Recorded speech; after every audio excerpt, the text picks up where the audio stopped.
अस्सलाम वालेकुम dear students. हम लोगों ने जनरल एनाटमी को ख़त्म किया, अब अपर लिम्ब को शुरू कर रहे हैं।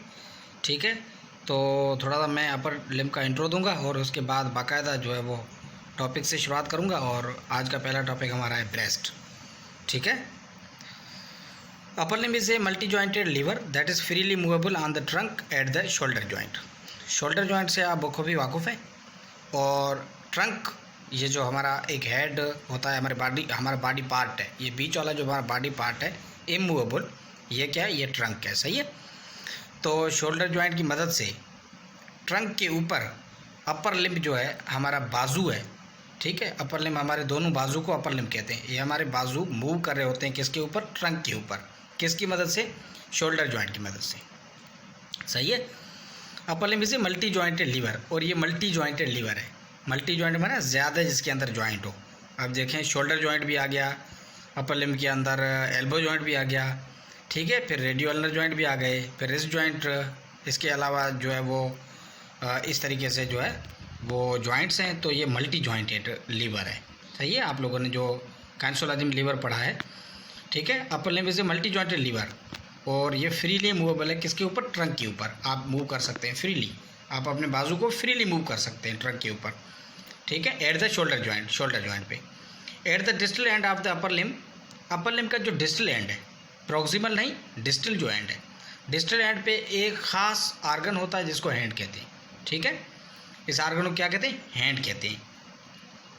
और इसके अलावा अपर limb is divided into, upper limb कितने हिस्सों में डिवाइड है। Upper limb divided into shoulder, arm, elbow, four arm, wrist. Shoulder, ये शोल्डर जॉइंट हमारा, आर्म, ठीक है, हमारी आर्म जो, और एल्बो आ जाता है बीच में, बीच वाला जॉइंट, इसको एल्बो कहते हैं। एल्बो के बाद फोर आर्म आ जाती है, फोर आर्म के बाद रिस्ट आती है, रिस्ट के बाद हमारा हैंड आ जाता है। सही है। Basically shoulder is a junction of the trunk with arm. Shoulder क्या है, बेसिकली एक जंक्शन है, एक पॉइंट है। किसके किसके बीच में जंक्शन है, ठीक है, ये जंक्शन है शोल्डर एंड आर्म के बीच में। सही है। इस तरीके से ये हमारा अपर लिम्ब का थोड़ा सा इंट्रो है। अब हम बाकायदा टॉपिक शुरू करते हैं। पहला टॉपिक हम बात करते हैं ब्रेस्ट पे। ठीक है, breast it is a not anatomical part of the upper limb. Upper limb का एनाटॉमिकल पार्ट नहीं है, लेकिन ब्रेस्ट एग्जाम के लिहाज से इम्पॉर्टेंट है और वैसे भी इम्पॉर्टेंट है। तो हम ब्रेस्ट, पहला टॉपिक ब्रेस्ट करेंगे। सही है। It is situated, breast are situated in the region, pectoral region.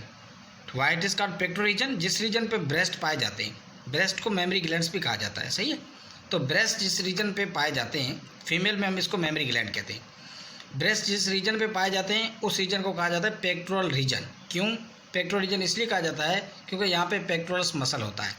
तो that's why this region is called pectoral region. तो ब्रेस्ट पाए जाते हैं कहाँ पे, पेक्टोरल रीजन में, चाहे मेल ब्रेस्ट हो चाहे फीमेल। सही है। These are the specialised accessory glands of the skin. ये स्किन का जो है एक स्पेशलाइज्ड ग्लैंड है, असेसरी ग्लैंड है, दैट सीक्रेट मिल्क। इसका काम क्या है, मिल्क सीक्रेट करना।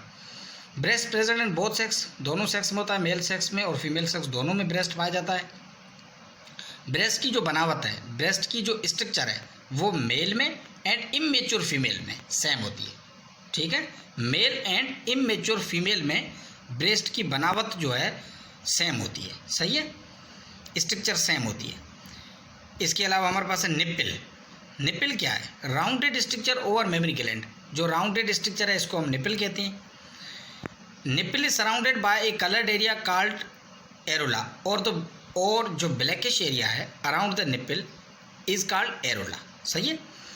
अब जो ब्रेस्ट टिश्यूज़ हैं, बेसिकली ब्रेस्ट टिश्यूज़ के अंदर क्या मौजूद है, सिस्टम ऑफ डक्ट्स, नालियों का एक शिरस्ता मौजूद है, नालियों का एक सिस्टम है। ब्रेस्ट के अंदर नालियाँ मौजूद है, वो नालियाँ कनेक्टिव टिश्यूज़ के अंदर पड़ी है। सही है। तो ब्रेस्ट टिश्यू बेसिकली मुश्तमिल है किस पे, सिस्टम ऑफ द डक्ट्स पे। और सिस्टम ऑफ द, ये जो पूरा डक्ट का सिस्टम है ये किस में पड़ा है, कनेक्टिव टिश्यूज़ के अंदर पड़ा है। सही है। तो हम देखेंगे इस पिक्चर में निपल को, फिर एरुला को, फिर फैटी एंड फाइब्रस टिश्यू को हम लोग देख रहे हैं, मिल्क के डक्ट्स को हम लोग देख रहे हैं और लोब्स को देख रहे हैं। सही है। इस पिक्चर के अंदर आगे जाएंगे। Breast gradually enlarge at puberty. Puberty का मकसद सेक्सुअल मैच्योरिटी। इमेच्योर फीमेल का जो ब्रेस्ट है वो और मेल के ब्रेस्ट का स्ट्रक्चर यानी बनावट सेम होती है। फिर तब्दीली कब आती है? जब प्यूबर्टी आती है। सेक्सुअल मैच्योरिटी की एज है 13 years. 13 years is the age of sexual maturity. उसके बाद ब्रेस्ट ग्रेजुअली एनलार्ज होना, बढ़ना शुरू हो जाती है, सही है, और अक्वायर करती है shape called hemispherical shape. आधे गोल की तरह जो शेप है उसको हेमी स्फेरिकल शेप कहा जाता है, सही है। सो ब्रेस्ट के अंदर होती है ducts. The ducts elongate but increase the size of gland due to deposition of fat. ठीक है, ग्लैंड की साइज बढ़ती है किसकी वजह से? फैट की डिपोजिशन की वजह से। लिहाजा उसके अंदर जो डक्ट्स हैं वो भी साइज में बढ़ रही हैं, लेकिन फैट डिपोजिशन की वजह से ग्लैंड की साइज बढ़ रही है। ठीक, अब हम आगे जा रहे हैं। The base of the breast शुरू कहाँ से होता है और कहाँ पे ख़त्म होता है? The base of the breast extend from the second rib to the sixth rib. ये हमारे रिब्स हैं, आप लोग इंटरमीडिएट में रिब्स पढ़ के आए हैं। सेकेंड रिब, दूसरी रिब से लेके छठी रिब तक, सही है। इसके बाद lateral margin of the sternum to the mid axillary, maxillary नहीं है, मिड एक्सिलरी लाइन। ये एक्सिला जो हमारा खड्डा है, जो आर्म के नीचे खड्डा है, इसको एक्सिला कहा जाता है। इसका जो मिड है, मिड लाइन है, ठीक है, ये lateral margin of the sternum ये जो हमारे जो है इसका हमारा जो थोरैकिक केज है, इसका जो ये अगला जो बोन है, ये बोन स्टर्नम है। स्टर्नम के लेटरल मार्जिन से लेके मिड एक्सिलरी लाइन तक, सही है। ब्रेस्ट ऊपर से सेकंड रिब से शुरू होता है और सिक्स्थ रिब तक। ब्रेस्ट के each breast consist of 20 lobes. Her breast के अंदर कितने लोब्स होते हैं? 15 से लेके 20 लोब्स पाए जाते हैं। Behind the breast a space called retro mammary space. Breast movable होती है। क्यों मूवेबल होती है? क्योंकि ब्रेस्ट के बिहाइंड एक स्पेस होती है, उस स्पेस को क्या कहा जाता है? Retro mammary space. That's filled by loose connective tissue. और ये रीट्रो मेमोरी स्पेस किससे भरी हुई है? लूज कनेक्टिव टिश्यू से भरी हुई है, सही है। ये आप देख सकते हैं, ये रिब्स यहाँ से ये कट करके दिखाई दे रहे हैं, ये रिब्स हैं। और उसके बाद ये फैट सेल्स भी दिखाई दे रहे हैं, निपिल डक्ट्स भी दिखाई दे रहे हैं, ठीक है, चेस्ट वाल भी दिखाई दे रही है, ब्लड वेसल्स भी दिखाई दे रहे हैं। इस तरीके से हम ब्लड सप्लाई पे आते हैं कि कौन कौन सी आर्टरीज हैं जो ब्रेस्ट को सप्लाई देती है। आपको नाम याद रखने हैं। इंटरनल थोरैकिक आर्टरी है, इंटरकोस्टल आर्टरीज है। इंटरकोस्टल आर्टरी से क्या मुराद है? ये हमारे जो इंटरकास्टल स्पेस नहीं है रिब्स के दरमियान, यहाँ पे जो आर्टरीज पड़ी हैं इनको इंटरकास्टल आर्टरीज कहा जाता है। Internal thoracic artery, intercostal arteries, axillary artery. हम आगे से इनको आगे जैसे ही हम मूव करेंगे तो ये आर्टरीज हम पढ़ते जाएंगे। एक्सिलरी जो आर्टरी है, एक्सिलरी आर्टरी की भी दो खास जो ब्रांचेज हैं, lateral thoracic and thoraco acromial branches, वो ब्रेस्ट को सप्लाई दे रही हैं, सही है। और veins correspond to the arteries. ये जो वेन्स हैं इन आर्टरीज के साथ साथ होती है, करस्पॉन्ड जो करती हैं वो वेनस सप्लाई है। और ये 3 आर्टरीज इनको सप्लाई दे रही हैं। आपको आर्टरीज के नाम याद रखने हैं। Internal thoracic artery, intercostal arteries, axillary arteries. Axillary artery के 2 branches, lateral thoracic and thoraco acromial branches. ये है ब्रेस्ट की ब्लड सप्लाई। ये ब्रेस्ट की एनाटॉमी की पिक्चर है, ठीक है। ब्रेस्ट को आप यूँ देख सकते हैं। अब इनको हम लोगों ने क्वाड्रेंट किए हैं, ठीक है। एक मीडियल क्वाड्रेंट किया है, एक लेटरल क्वाड्रेंट किया है। अब हम लिम्फेटिक ड्रेनेज पढ़ने जा रहे हैं। Lymphatic drainage has a great clinical importance because of frequent development of cancer in the gland. Memory gland के अंदर, ब्रेस्ट के अंदर कैंसर बहुत ज़्यादा हो जाती है। वुमेन के अंदर जो कैंसर का मेन साइट है वो ब्रेस्ट है। Breast cancer is the most common in the women. तो हमें लिम्फेटिक ड्रेनेज पढ़ना बहुत ज़्यादा ज़रूरी है, क्योंकि लिम्फेटिक ड्रेनेज की मदद से कैंसर फैलती है। तो हमें लिम्फेटिक ड्रेनेज की इन साउंड नॉलेज होनी चाहिए। अब हम लोगों ने ब्रेस्ट को डिवाइड किया है 2 क्वाड्रेंट्स में, एक लेटरल क्वाड्रेंट्स और एक मीडियल क्वाड्रेंट्स है। जो लेटरल साइड वाले क्वाड्रेंट्स हैं उसकी जो लिम्फेटिक ड्रेनेज है वो किस में जाएगी? एक्सिलरी और pectoral group of the nodes. Lateral quadrants of the breast के जो ब्रेस्ट का जो लेटरल क्वाड्रेंट्स है, ठीक है, लेटरल क्वाड्रेंट्स, लेटरल साइड वाला जो हिस्सा है उसकी जो लिम्फेटिक जो ड्रेनेज है वो किस में जाएगी? ऑक्सिलरी और pectoral group of the nodes में। जबकि मीडियल साइड वाली किस में ड्रेन होगी? Internal thoracic group of the lymph nodes, ठीक है, ये आपको याद रखना है कि लेटरल साइड की लिम्फ कहाँ जाती है, मीडियल साइड की लिम्फ कहाँ जाती है। लेटरल साइड की लिम्फ जाती है axillary or pectoral group of the nodes में, एंड मीडियल साइड की लिम्फ कहाँ जाती है, internal thoracic group of the nodes में।